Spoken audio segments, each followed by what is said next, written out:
ಈ ಅಣ್ಣನ ಕರೆಕ್ಟಾಗಿ ಅನ್ಕಣಿ. ಇವ್ರಿಗೆ ಇಲ್ಲಿ ಬಾಯ್ ಮಾಡಿ 100 ಕಿಲೋಮೀಟರ್ ಮುಂದೆ ಹೋಯ್ಕದ್ ನಾವು ರಾತ್ರಿ ವಾಪಸ್ ಬಂದು ಇವ್ರ ಹತ್ರನೇ ಉಳ್ಕೊಂಬೋತಾರ. ಹಾಯ್ ನಮಸ್ಕಾರ, ನಾನು ನಿಮ್ಮ ಶ್ರೀಂದಿ ಸಹ್ಯಾದ್ರಿ. ನಾನೀಗ ಇದ್ದೆ ಹುಬ್ಳಿ ಟು ಮುಂಬೈ ಸೈಕ್ಲಿಂಗ್ ಟ್ರಿಪ್ಪಲ್ಲಿ. ಆದ್ಯಂತಪ್ಪ ಅಂದರೆ ನಾವು ಬೆಳಿಗ್ಗೆ 9 ಗಂಟೆಗೆ ಸ್ಟಾರ್ಟ್ ಮಾಡಿ ಸೌತ್ ಗೋವಾದಿಂದ ನಾರ್ತ್ ಗೋವಾ ಕಡೆ ಹೋಗ್ತಿದ್ವಿ. ಇವ್ರನ್ನ ಮಾತಾಡ್ಸ್ಕೊಂಡು 5 ಕಿಲೋಮೀಟರ್ ಮುಂದೆ ಹೋಯ್ಲ ಸೈಕಲ್ ಪಂಚರ್ ಅರೇನು 5 ನಿಮಿಷದಲ್ಲಿ ಪಂಚರ್ ಹಾಕೊಂಡು ಮುಂದೆ ಹೋಪ ಅಂತ ನಾನು ಅಣ್ಣೊಟ್ಟಿಗೆ ತಯಾರಾದೆ. ಆದರೆ ನಾನಿನ್ನು ಸೈಕಲ್ ಬಿಡು ಕಲ್ತೀನಿ ಹೊರತು ಪಂಚರ್ ಹಾಕೋಗೆಲ್ಲ ಕಲ್ತಿರ್ಲ. ಬಂದವ್ರ ಹತ್ರ ಎಲ್ಲ ಮಾತಾಡ್ಕೊಂತ ಪಂಚರ್ ಹಾಕ್ರು 3-4 ಪಂಚರ್ ಹಾಕ್ರ ಮೇಲೂ ನಮ್ಮ ಪಂಚರ್ ನಿಲ್ತಿಲ್ಲ.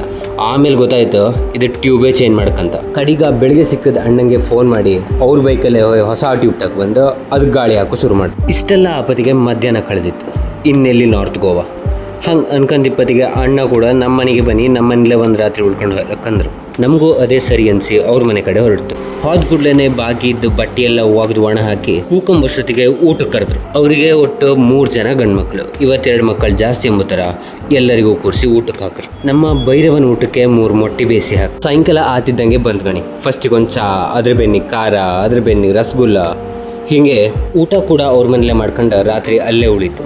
ಹೀಗೆ ನಾವು ದೀಪಾವಳಿ ಬಿಟ್ಟರು, ದೀಪಾವಳಿ ನಮ್ಮನ್ನು ಬಿಡದೆ ಯಾವುದೋ ಒಂದು ಫ್ಯಾಮಿಲಿ ಜೊತೆ ಈ ಸತಿ ದೀಪಾವಳಿನ ಕಳೀತಾರೆ ಆಯ್ತು. ಅದಕ್ಕೆ ಮತ್ತೆ ಸಿಕ್ಕುವ, ಬಾಯ್.